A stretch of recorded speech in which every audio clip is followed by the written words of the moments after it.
Você tinha algum sintoma Não, de sífilis? nenhum. Tipo, por isso que eu estranhei mais quando ela chegou e falou: você tá com sífilis, você tem que repetir o exame. Só dava aquelas tonteiras assim, aquele sono vinha e eu caí em cima da mesa. No fim, diferenciei até minha casa, estranhei minha casa. Causa doenças que no idoso podem ser confundidas com Alzheimer ou demência.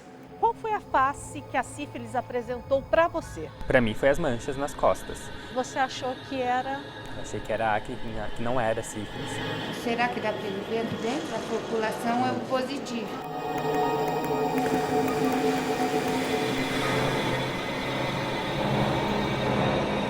A sífilis tem esse nome, né, de doença de mil faces, né? Esse nome foi dado por um médico inglês, William Osler.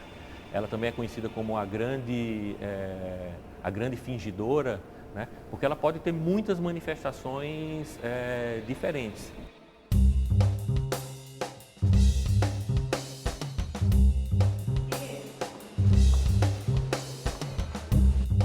A característica principal da sífilis é que é uma doença que evolui em fases. A gente tem a sífilis primária, aquele indivíduo que se infecta, ele pode apresentar uma lesão, que é o cancro, é uma ferida. O local mais comum do aparecimento do cancro é o pênis, é a região genital.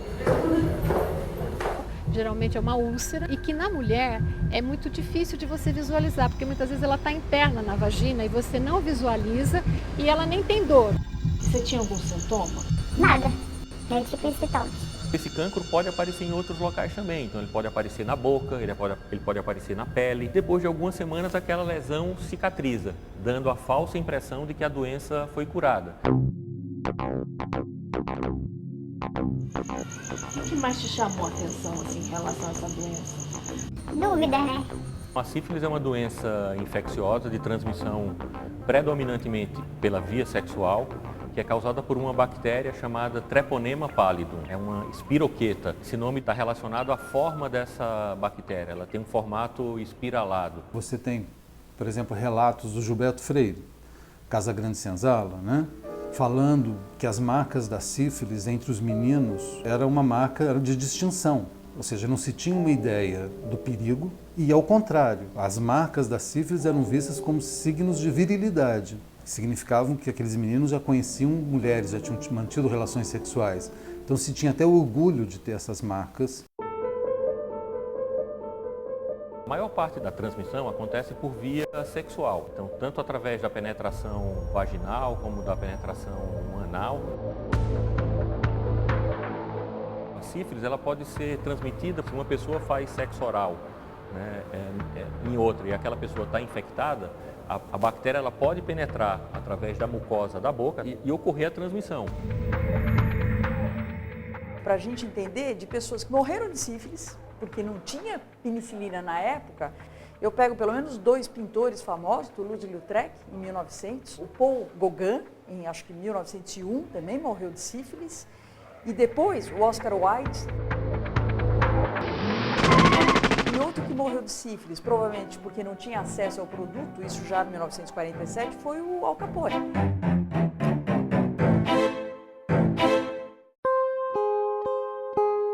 E ela também pode ser transmitida através de transfusão de sangue contaminado, embora essa forma seja muito rara, porque o sangue é testado, né? O doador é testado para sífilis. Mas ela pode ser transmitida também através da mãe para o filho, né? Para o bebê, durante o período da gestação ou do momento do parto. A bactéria que provoca a sífilis, ela atravessa a placenta e infecta o bebê. A sífilis chegou a ser considerada uma doença do passado, mas em 2016 o Ministério da Saúde admitiu que o país vivia uma nova epidemia. Há 5 anos que a notificação de casos da doença entre adultos é obrigatória no Brasil, o que revelou números preocupantes.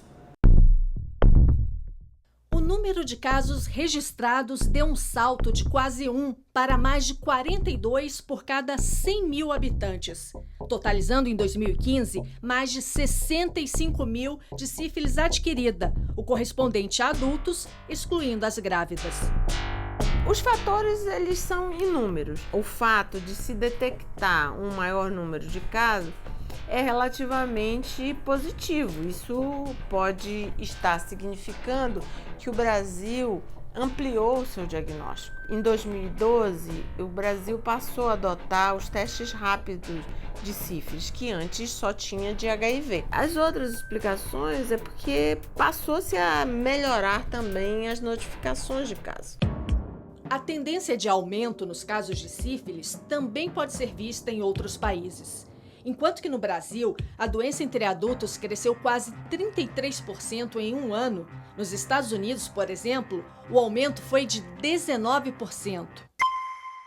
O que tem se enfrentado é uma epidemia de doenças sexualmente transmissíveis no mundo inteiro. E ao longo dos anos, principalmente nas 2 últimas décadas, houve uma mudança muito intensa de comportamento da população, em que as relações se tornaram mais frágeis, menos estáveis. As pessoas estão começando a sua vida sexual cada vez mais precocemente, estão tendo cada vez um número maior de parceiros. Ela está em constante aumento pela falta mesmo, não sei se é falta de informação ou se é uma banalização diante da informação que se tem. Porque é uma doença que ainda a melhor maneira é a prevenção. João, que amava a Teresa.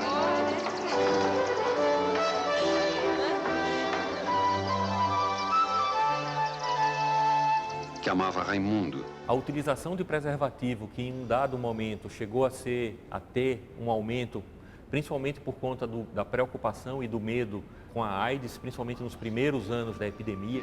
Que amava Fábio, que morreu de AIDS. Nos quais o diagnóstico de AIDS era praticamente uma sentença de morte.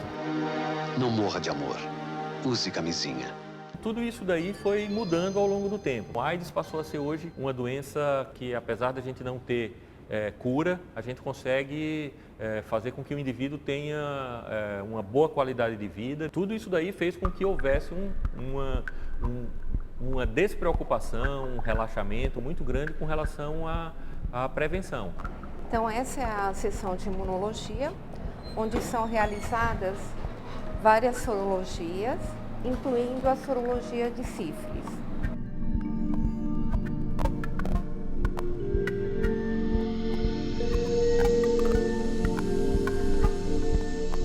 A gente lança mão dos testes diagnósticos, dos exames de sangue para fazer o diagnóstico da sífilis. A fase primária da sífilis pode passar totalmente desapercebida e ela some e mais ou menos em cerca de 30 dias ou de 4 a 6 semanas pode desaparecer o que a gente chama de cancro. E ela pode ficar um período sem ter nada. Aí ela pode entrar na fase de secundarismo da sífilis, que é a sífilis secundária, que aí ela pode ter algumas lesões de pele, de palmas de mãos e que às vezes pode ser confundida até com uma alergia. Não sabia nada sobre sífilis antes. Eu contraí em meados de 2015, para 2016 ali. Eu estava numa viagem e aí um amigo que é super conectado a essas questões de infecções, enfim, foi lá e viu minhas costas cheias de mancha. E aí falou assim, olha, você está com sífilis. Uma grande parte dos diagnósticos de sífilis é feito nesse momento. As manifestações mais comuns da fase da sífilis secundária são a febre, lesões vermelhas na pele, pode até aparecimento de gânglios, de linfonodos, que são as ínguas. Aí eu fui, quando eu voltei para São Paulo, enfim, fui no médico e aí de fato fui diagnosticado com sífilis. Aí eu fiz lá 3 semanas de bezetacil, enfim, e pronto, aí fui curado, né? Na sífilis primária e na sífilis secundária, o tratamento é feito com a penicilina benzatina, popularmente conhecida como benzetacil. Qual seria a causa dessa epidemia que o país e que o mundo inteiro está vivendo? A gente tem uma grande dificuldade de falar sobre sexualidade, de falar sobre sexo, práticas sexuais e prevenção.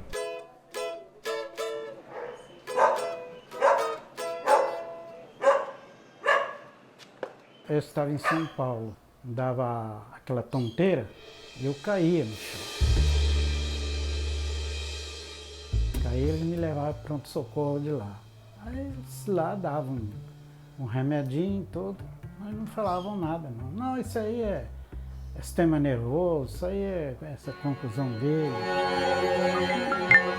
Isso começou mais ou menos em maio. Eu sempre morei aqui no Rio, ele sempre morou em São Paulo. Foi em maio, eu cheguei lá em São Paulo, eu achei ele estranho, eu achei ele meio aéreo, ele estava com dificuldade para andar, parecia que estava travando um pouco as pernas. Aí minha filha, um dia dando café para mim, disse que eu caí em cima da mesa. Fui fazer o café, sentei com ele na mesa, comecei a conversar com ele. Do nada ele parou o olhar para mim e ele desmaiou. Aí eu fiquei apavorada, chamamos a SAMU, levou para um socorro. Aí quando chegou lá, a doutora não achou nada demais nele, ele ficou um pouco lá e depois ela disse, vamos para casa. E aí ele continuou muito aéreo e ele estava travando muito as pernas. Aí chamamos a SAMU de novo, foi para um socorro, não achava nada. Aí eu falei, não, agora eu vou procurar o neuro, porque isso não é normal. O médico examinou ele, não viu nada demais nele, mas pediu um exame de sangue.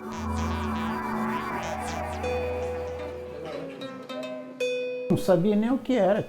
Na verdade, ele estava com um grau avançado de sífilis.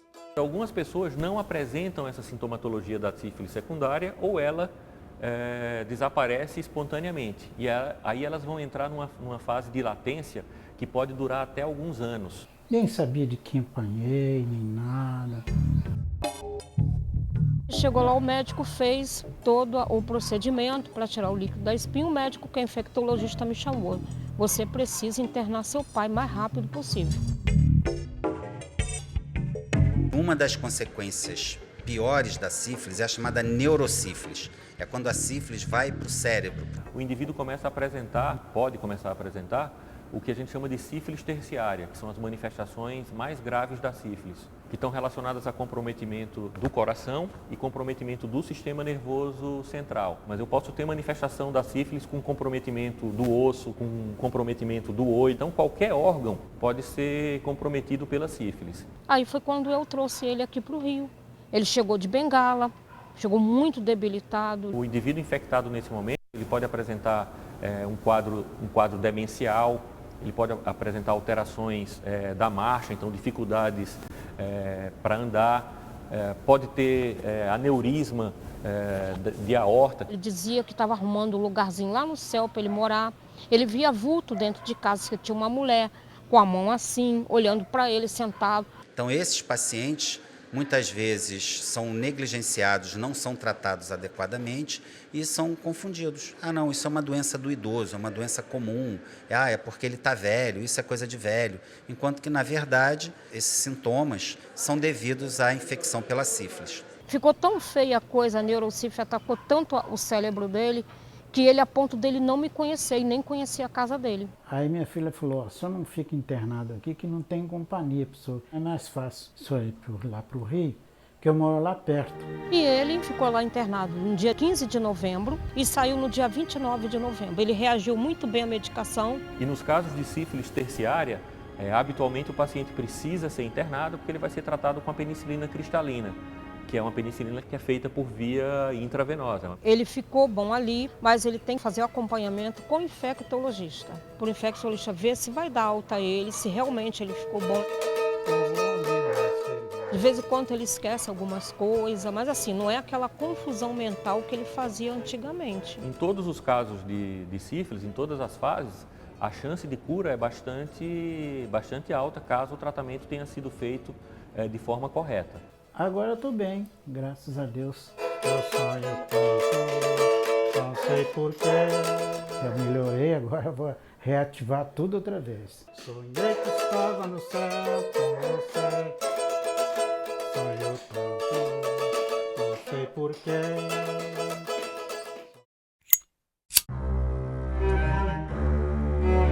Heleno de Freitas foi um personagem que transcende por completo a história do futebol.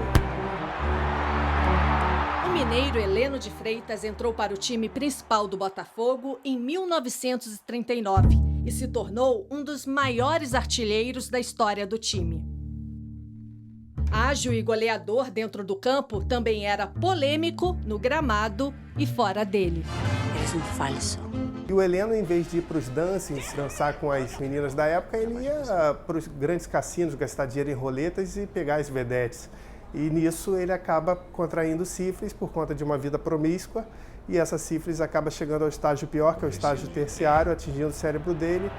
Você precisa se cuidar. Doutor, eu não vou fazer tratamento que vai me deixar frouxo e broxa. No passado, muitas pessoas que eram tidas ou diagnosticadas como loucas, na verdade, tinham manifestações tardias da sífilis.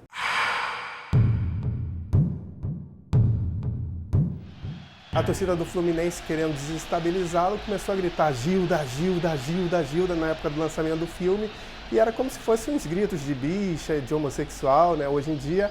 E o Heleno, ali provando que já estava com uma certa loucura, ele numa hora ele virou para as sociais das Laranjeiras, cheio de meninas de família, aquelas pessoas bem vestidas, de chapéus, e baixou o calção mostrando a genitália.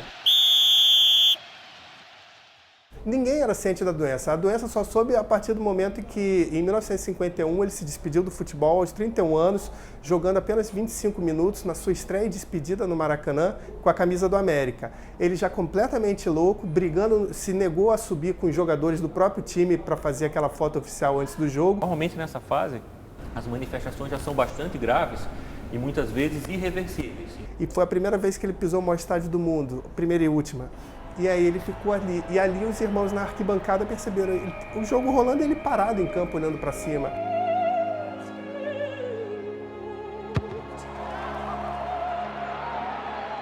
Heleno de Freitas deu entrada na Casa de Saúde São Sebastião, na cidade de Barbacena, Minas Gerais, em 1954. Ele morreu 5 anos depois de paralisia geral progressiva decorrente da sífilis. E aos 39 anos de idade ele veio a falecer num sanatório, no manicômio em Barbacena. Então é realmente uma história que vai do céu ao inferno em questão de 5, 10 anos.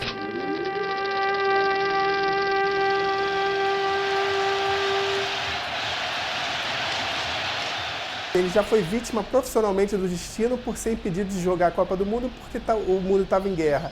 E depois foi vítima dessa falta de informação. Hoje em dia tudo é massacrado pela mídia, pela internet. Naquele tempo não existia isso.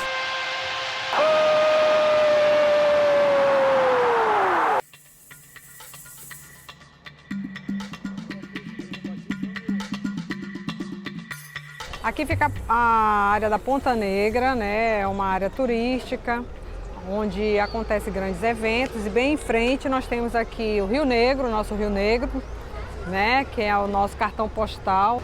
E onde fica a Praia da Ponta Negra. Aqui nós já fizemos várias vezes campanha do Dia Mundial de Luta contra a AIDS, campanha da sífilis também.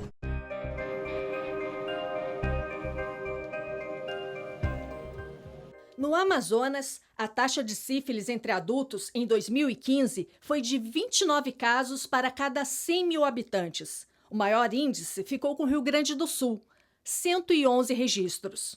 A que você atribui esse retorno da sífilis, que era considerada uma doença do passado? Eu acho que são vários fatores aí associados, né? População crescendo, muitas vezes falta de informação adequada. Muitas vezes a falta de acesso à saúde, as pessoas só vão ao serviço quando já estão doentes. A realidade do estado do Amazonas, por exemplo, é bem diferente de São Paulo, né? Se você for ver cobertura, acesso à informação também, algumas vezes. É totalmente diferente, a começar pela cultura. Mais de 2 milhões de pessoas residem na capital. A cobertura ela está em torno de 37%. É considerada uma cobertura ainda baixa. Além disso, as grávidas elas têm uma dificuldade muito grande de se vincularem ao serviço. E isso acontece muito também no interior do estado. Nós temos muita dificuldade, por exemplo, da gestante começar o pré-natal e ir até o final, levar o pré-natal até o final. No estado do Amazonas, a maior parte dos casos registrados de sífilis ocorre entre gestantes. Apesar das campanhas de prevenção, a maioria dessas mulheres só descobre mesmo que contraiu a doença durante o pré-natal. Este foi o caso desta mulher, casada e mãe de 4 filhos, que preferiu não se identificar. Quantos meses está o seu bebê? 7 meses. Ela descobriu que estava com sífilis no 4º mês de gestação. Quando a médica pede os primeiros exames laboratoriais, né? Check-up completo, né? Hemograma que chama. Sangue, fezes, para ver se está com AIDS.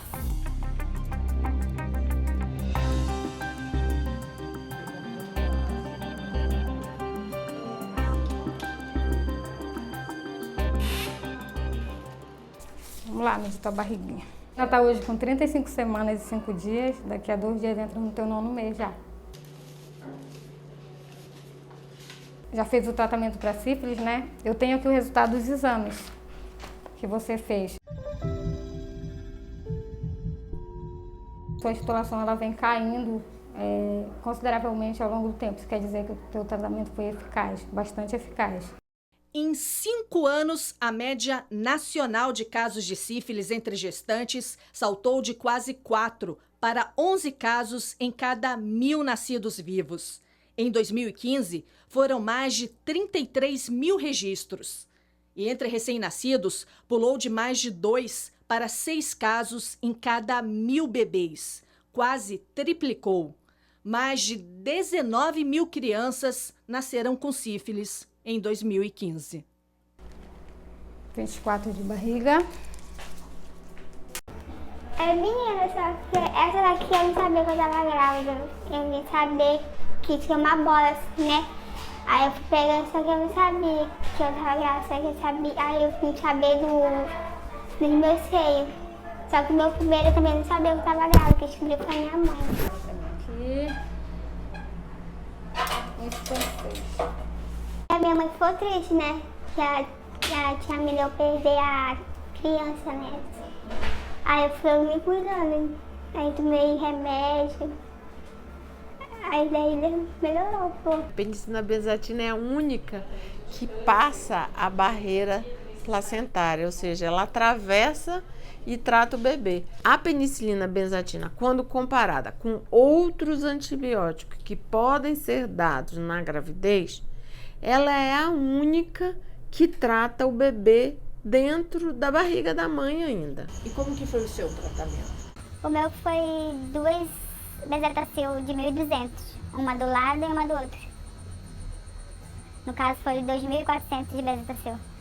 Com o tratamento adequado durante a gravidez, a chance do bebê nascer com sífilis é quase 0. Qual é a sensação quando seu filho nasceu e o médico disse ok, ele não tem nenhum problema, não tem sífilis, nada? Foi de alívio, né? Alívio de saber que ele nasceu bem, né? Por mais as situações que a mãe dele passou, mas ele nasceu perfeito.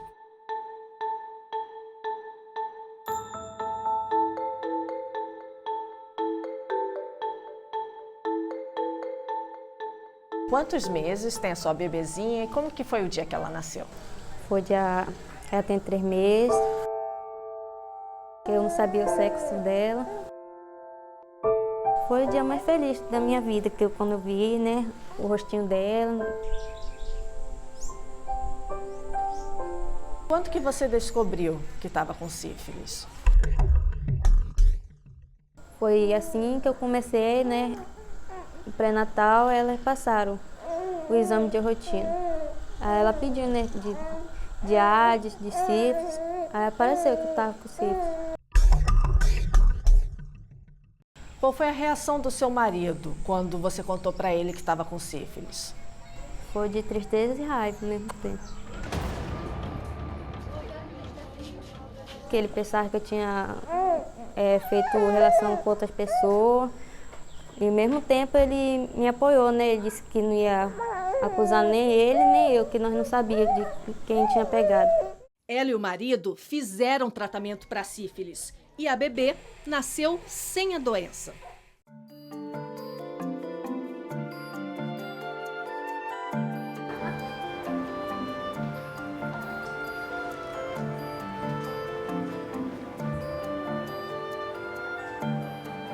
Talvez, acho que a face mais cruel dessa doença realmente é o efeito que ela tem sobre os bebês, sobre as crianças. tanto no risco de vida iminente, quanto na qualidade de vida ruim que os seus efeitos acarretam nesses bebês.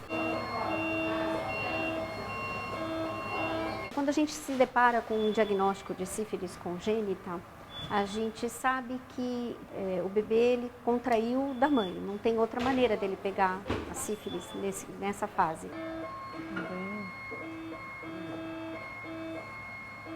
A gente considera assim que a sífilis congênita ela é um agravo bem mais preocupante nas crianças do que em adultos. Primeiro porque você pode ter muitos abortos, natimortos, partos prematuros, óbitos que a gente chama infantis, que às vezes acontecem logo na primeira semana de vida, e fora as outras coisas que acontecem com o bebê. A gente pode ter pneumonia, ter alterações ósseas. A sífilis ela dá uma série de alterações no organismo, alterações até oculares, pode levar a cegueira, pode ter problemas de surdez. A sífilis congênita, né, que é o nome a qual que a gente dá a transmissão da mãe para o bebê, ela pode variar desde da morte do bebê, né, do feto dentro do útero, até um bebê que nasça sem nenhum tipo de manifestação. O bebê nasce absolutamente assintomático. O diagnóstico vai ser feito unicamente pelo exame de sangue, tá? Na mãe e no bebê.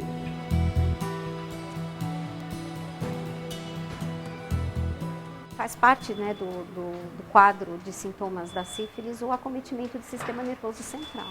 Então, muitas vezes, a gente se depara com um bebê pequeno para a idade gestacional e um bebê com microcefalia. Eu venho alertando que existem muitas doenças que causam microcefalia. Tanto Zika vírus, como toxoplasmose, citomegalo, AIDS e sífilis, causam um conjunto de malformações. Uma delas é a microcefalia, mas não é a única.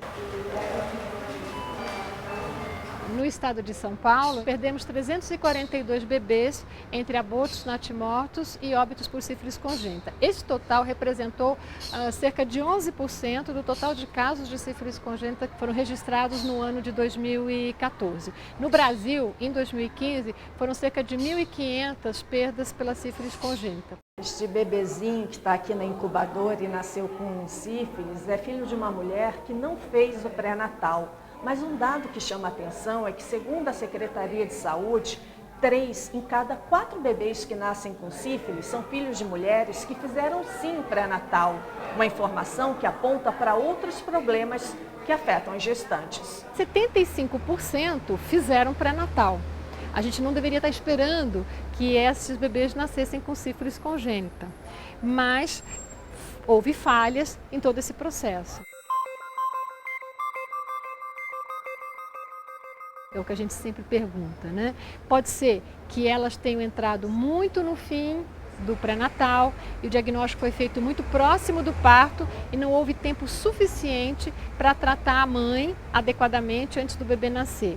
Ou a mãe foi tratada e o parceiro não compareceu ao tratamento, não foi, e ele pode reinfectar a mulher no final da gestação. Ou ela recebeu a prescrição da medicação, deveria ter tomado 3 doses, por exemplo, da penicilina benzatina e tomou uma só e não voltou para tomar.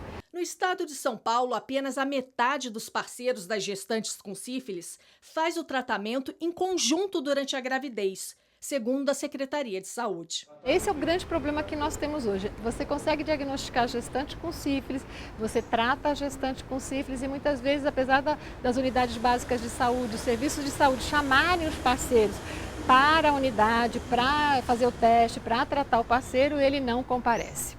O bebê internado com sífilis é filho de uma usuária de crack. A gente não pode mostrar, né? Pode. Que é o bebê que está Isso, mas assim, é um caso que veio realmente com um título altíssimo, né, de VDRL, que é o nome dessa sorologia que a gente colhe para fazer para saber o diagnóstico de sífilis. O estado do bebê, ele não necessariamente é grave, né? Mas a doença que ele tem está ali e ela está ativa. Então é isso que a gente precisa combater. Como a gente sabe que a formação dos órgãos acontece principalmente até o final do primeiro trimestre, quanto mais precoce acontecer a infecção, maior a chance daquele bebê nascer com manifestações graves da sífilis. dando tudo certo, vai ser um bebê que vai ter uma vida normal. Tá? O que precisa é prevenção. Se falhar a prevenção, tem que ter consciência e adesão ao tratamento.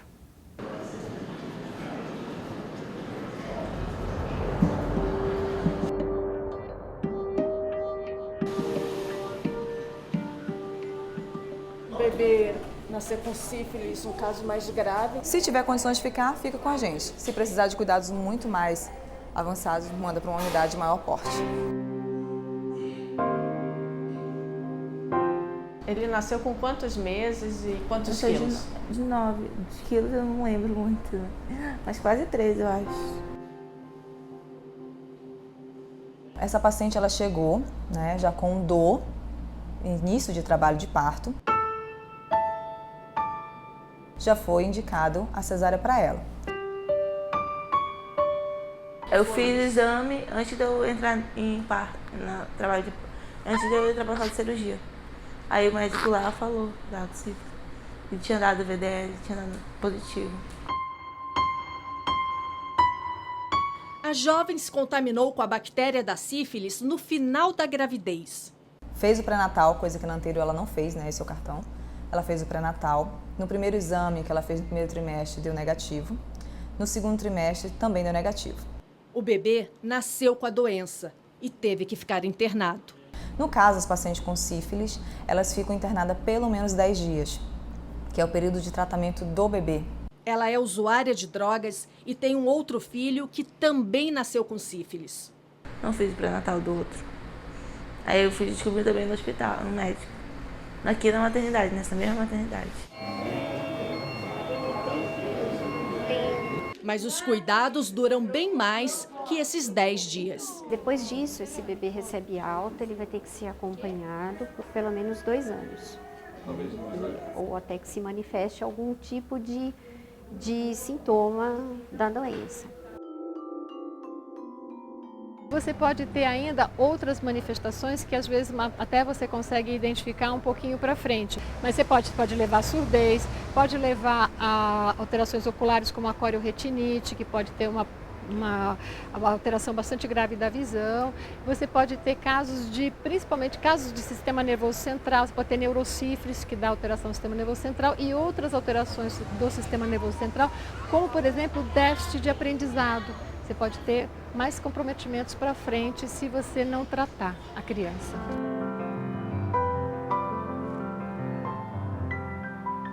Tivemos um caso de um bebê prematuro, gravíssimo, com microcefalia, prematuro. Ele tinha lesões de pele, inclusive. Ele tinha alterações ósseas. Do ponto de vista médico, ele tinha quase todas as manifestações ruins que a sífilis pode causar num bebê. Ele acabou evoluindo a óbito. A mãe, eu lembro, era uma mãe jovem, ela tinha 14 anos.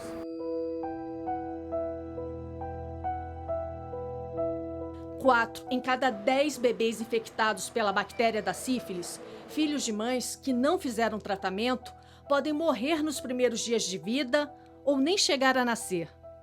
É um absurdo a gente perder uma criança por um agravo que é, como eu disse, 100% evitável, de diagnóstico fácil e que você pode tratar a mulher na gestação. Que isso não precisava ter acontecido e eu acho hoje inadmissível a gente morrer um bebê por sífilis congênita hoje.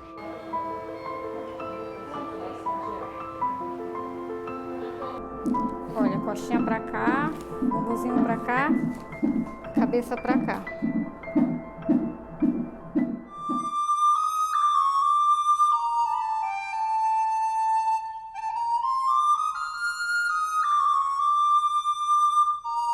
Eu conheço duas origens para o nome sífilis. Uma seria a junção de dois nomes gregos, que significaria doença dos porcos, uma doença repugnante. E a outra, que é a mais aceita, que normalmente é mais citada, que diz respeito a um personagem de um romance da época do Renascimento, de um autor chamado Fracastório, que se chamava Sífilos. e ele foi amaldiçoado pelos deuses com uma doença em que ele tinha muitas lesões de pele. E aí, em comparação ao fato da sífilis poder provocar lesões de pele, surgiu o nome sífilis. Pelo menos duas teorias em relação à origem da sífilis. A primeira teoria considera que a sífilis já existia no Velho Mundo, né, na Europa, na Ásia, desde mais de 1000 anos antes de Cristo. Os defensores dessa teoria utilizam como argumento o achado principalmente desses ossos com alterações que poderiam estar relacionadas à sífilis. A história da sífilis, como é contada normalmente, ela começa no final do século XV, no século XVI, né, quando ela teria aparecido de forma epidêmica na Europa, né? Então é nesse momento que se constata uma doença nova na Europa, que se dá, né, que acaba sendo designada como sífilis.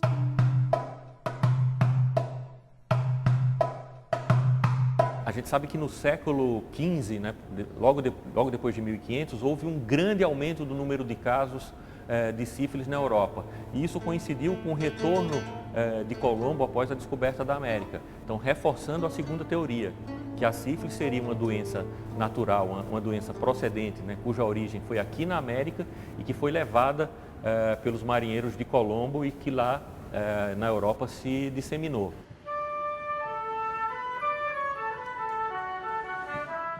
A sífilis ela começa a ser reconhecida como um problema de saúde pública dos mais graves na segunda metade do século XIX.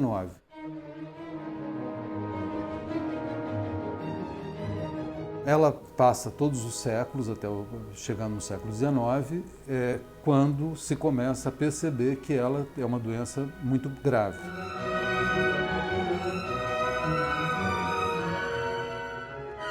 Também é no século XIX que a preocupação com a população, com a reprodução, começa a se tornar uma grande preocupação de Estado. A sífilis como uma doença que não só atingia a população, mas também atingia via transmissão vertical filhos, né, gerações futuras, se torna uma grande ameaça para a raça.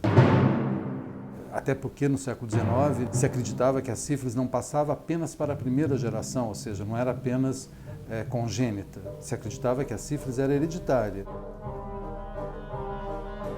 O que faria com que a sífilis dos pais pudesse ser transmitida até a 7ª geração.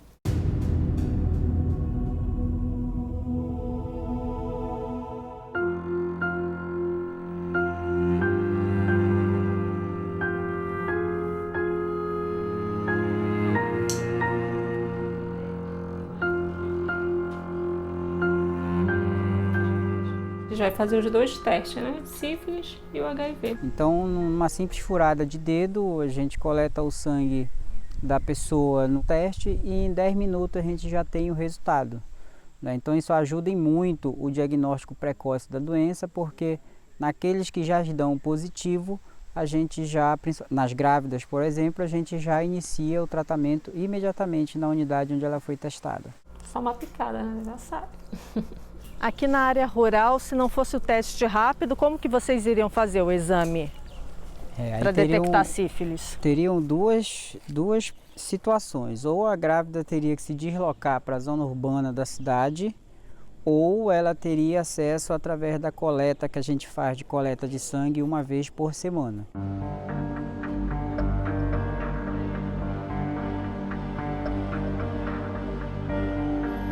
Talvez seja para mim até uma das coisas mais difíceis que eu passei foi ter uma menina de 19 anos que ela iniciou o pré-natal no começo, ela no primeiro trimestre, ela era negativa no primeiro trimestre, aí durante a gestação ela acabou se infectando com a sífilis do seu parceiro e o bebê nasceu prematuro e muito grave. No ano passado, os estoques de penicilina ficaram muito próximos do fim e até esgotados em algumas cidades do país. Como estava na falta da penicilina cristalina naquele momento, a gente tinha guardado algumas penicilinas para dar para o estado inteiro, para quem precisasse, para os bebês que estivessem nessas situações. Segundo o Ministério da Saúde, o desabastecimento de penicilina no país chegou a 60% em 2015. Em junho de 2015, né, no último levantamento que nós fizemos, realmente estavam faltando em todos os estados brasileiros a penicilina cristalina e a penicilina benzatina. A gente estava tentando, esse bebê era de uma cidade do interior, tinha sido transferido para um lugar para o outro, e a gente procurando o bebê para poder dar a medicação para ele, né? Por mais que a gente tivesse feito todo o esforço, esse bebê acabou morrendo.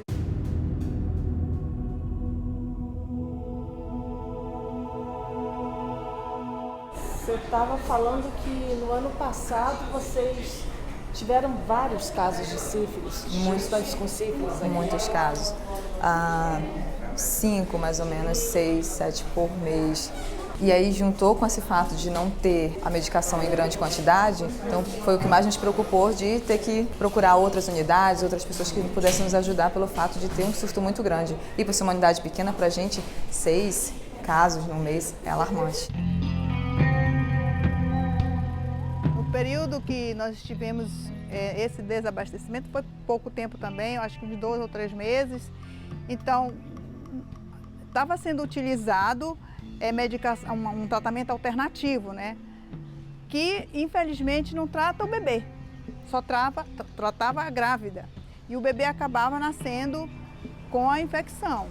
E alguns abortos aconteceram também, né? Aborto por conta da infecção, parto prematuro.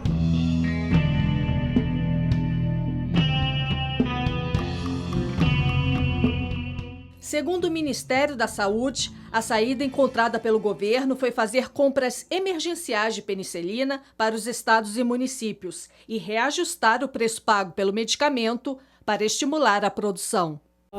Edneia, lá, dá teu laudo. Tudo normal, ótimo.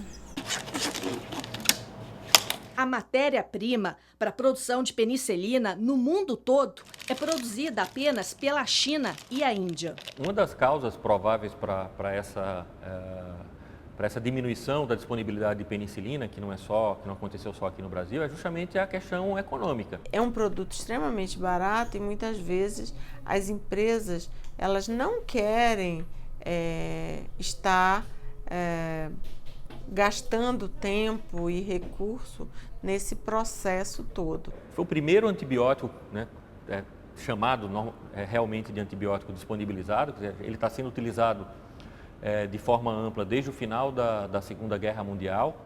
Allied casualties in Normandy received the most expert medical care science can provide. 2 modern treatments, penicillin and blood transfusion, have cheated death in thousands of cases. Muita coisa foi tentada ao longo dos anos. Durante 400 anos, o mercúrio foi usado como tratamento para sífilis, com sucesso duvidoso devido ao fato da substância ser tóxica. A era mais moderna do tratamento da sífilis, ela tem início agora, já no século XX, quando se passou a utilizar sais de medicamentos à base de arsênico, que era o famoso Salvarsan. Tratamento mais avançado, né?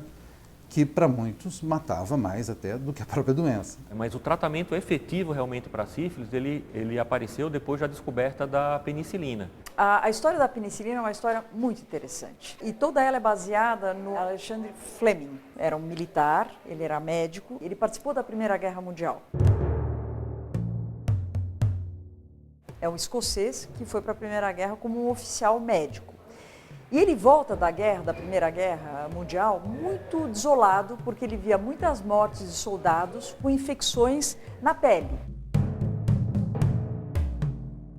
Ele era um médico microbiologista, ele voltou determinado para o laboratório dele no St. Mary Hospital, em Londres, a fazer algo, a desenvolver ou achar alguma coisa que pudesse matar bactérias. Então ele trabalhou incansavelmente com isso. Tanto é que ele se cansou muito com isso, então ele estudava essa bactéria e resolveu tirar férias. E ele deixou no laboratório dele em Londres algumas placas de cultura com esta bactéria e saiu de férias. E foi um período que em Londres não é muito normal, mas fez um calor a mais que o habitual. E a gente sabe que o calor é bom para o crescimento bacteriano e principalmente fúngicos, dos fungos. A hora que ele volta de férias e abre a gaveta dele onde estava aquelas culturas de Staphylococcus, ele observa que onde havia o mofo, onde havia bolor, ou seja, onde havia fungo, não havia estafilococcus. O estafilococcus tinha morrido por ação do fungo, por ação do mofo, do bolor.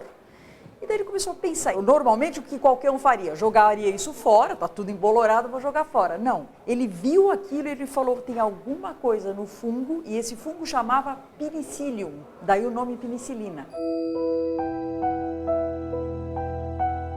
Isso foi em 1928. Com isso, então é a primeira descrição disso, daí vem outras pessoas, outros médicos que trabalham no laboratório, purificam esse produto e se torna o primeiro antibiótico da história da medicina. Uma das diferenças que a gente tem entre a Primeira Guerra Mundial e a Segunda Guerra Mundial do ponto de vista de medicina e principalmente do ponto de vista de infectologia, de doenças infecciosas, é ter e não ter a penicilina.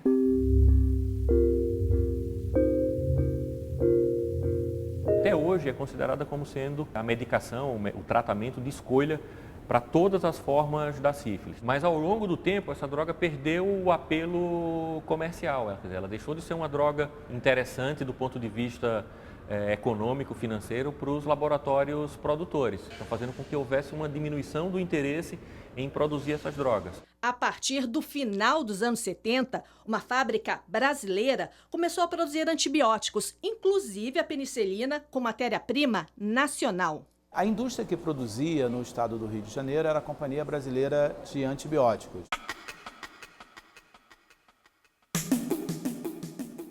Além de suprir a demanda para a produção no Brasil, houve exportação, inclusive no caso da Argentina. Durante a Guerra das Malvinas, pelo bloqueio imposto ao nosso país irmão, quem forneceu esses medicamentos foi a indústria brasileira Cibram. A Cibram fechou as portas após a abertura do mercado brasileiro na década de 90. Durante os anos 90, nós enfrentamos uma grave crise econômica e as políticas de ordem neoliberais acabaram introduzindo um enfraquecimento extremo na nossa indústria farmacêutica. A lógica de importação para a redução dos preços contra o desenvolvimento nacional nos levou ao estágio que estamos hoje. Além desses percalços de ordem econômica, também sofreu um incêndio durante a sua história, o que ocasionou aí o seu total fechamento. O que o senhor vê como solução para esse problema? É a parceria público-privada, naquilo que interessa, né? O laboratório privado tem a tecnologia, o público a necessidade, e nós temos que nos unir. Hoje, a produção nacional de penicilina depende de matéria-prima importada. O Brasil atualmente produz o medicamento benzilpenicilina, tanto pelo laboratório público do Estado de São Paulo, como por empresas privadas. No entanto, como somos dependentes da importação do insumo farmacêutico ativo, hoje atravessamos essa crise. Então, eu acho que nós temos que fazer daqui para frente é tentar estimular que laboratórios públicos possam estar fazendo a produção, não só da penicilina, mas da matéria-prima também, né? É preciso que haja uma decisão política no sentido especificamente da produção de antibióticos no nosso país.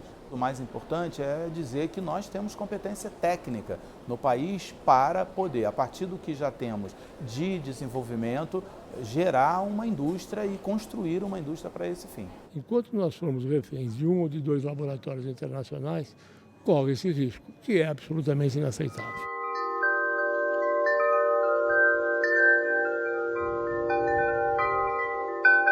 Qual foi a orientação que você recebeu para fazer o teste de sífilis? A orientação primeiro veio da minha esposa perguntar se eu queria fazer, né? Aí eu disse, rapaz, fiquei indeciso, né? Aí depois disso, não, eu vou fazer, mano. Aí eu fiz. E graças a Deus, o resultado deu negativo também, né? Já tem nome pro bebê? É Denilson. É o nome do futuro Jogador. Uma coisa que é muito importante, que a gente sempre lembra para os pacientes, é que, diferente de outras doenças infecciosas, o indivíduo que teve sífilis, ele não fica imune à sífilis.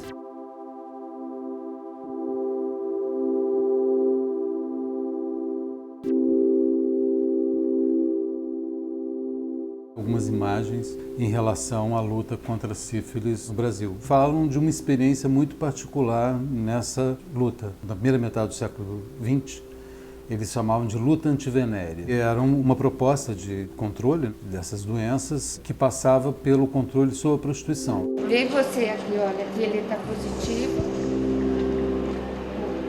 Está vendo a população? A sífilis foi conhecida por vários nomes, né? Em alguns países ela ficou conhecida como doença espanhola, em outros países como doença francesa, ou como doença italiana, ou como doença de Nápoles.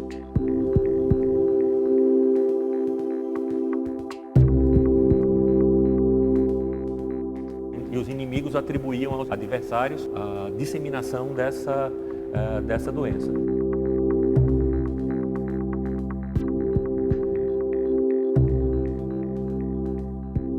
E imaginar que um homem lindíssimo de 1,85 m morreu com 38 quilos.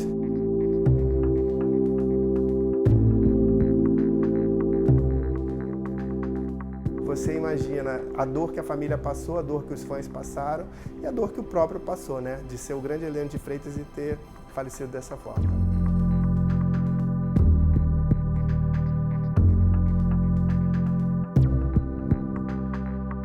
Ia falar naquilo, mas a gente não ligava, era garoto, não dava, não sabia nem o que era aquilo.